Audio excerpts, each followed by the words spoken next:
հաջորդ թիվ անդրադարձ կատարելով ձեր այն հարցադրմանը, թե արդյոք հակակոռուպցիոն կոմիտեն պայքար է մղում բացառապես նախկին պաշտոնյաների նկատմամբ,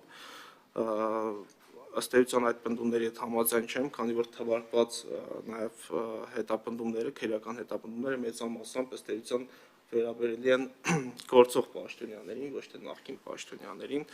տոկոսային հարաբերությամբ այս բանը չեմ կարող նշել, սակայն հակակոռուպցիոն կոմիտեում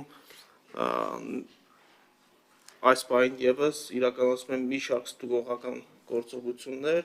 որոնց թիրախում ոչ թե նախկին պաշտոնյաներն են, այլ գործող պաշտոնյաներն են։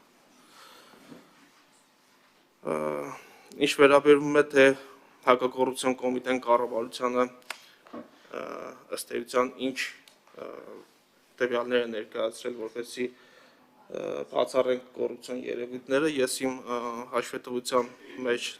նշեցի, որ մենք շուրջ 120 միջնորդագրեր ենք ներկայացրել պետական և տեղական մարմիններին, այդ միջնորդագրերի էությունը կայանում է նրանում, որ երբ որ մենք քերական վարույթներով հայտնաբերում ենք հանցագործությանը ծնող պատճառներ և պայմաններ և տեսնում ենք, որ այդ պատճառները և պայմանները պետք է վերացվեն, դրանք շարադրում ենք քերատատավարական այդ փաստաթղթում, միջնորդագրում և հասցեագրում ենք կոնկրետ պետական և տեղական մարմիններին ու ակնկալում ենք մեկ ամսյա ժամկետում նաև նրանցից համապատասխան քայլեր և այդ քայլերի ուղղությամբ կատարված աշխատանքների վերաբերյալ գրավոր իրազեկում նաև նախաձեռնող մարմնին, սույն դեպքում հակակոռուպցիոն կոմիտեին։ Այս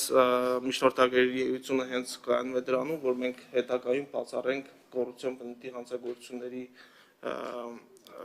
կատարումը, թվաքանակի ավելացումը և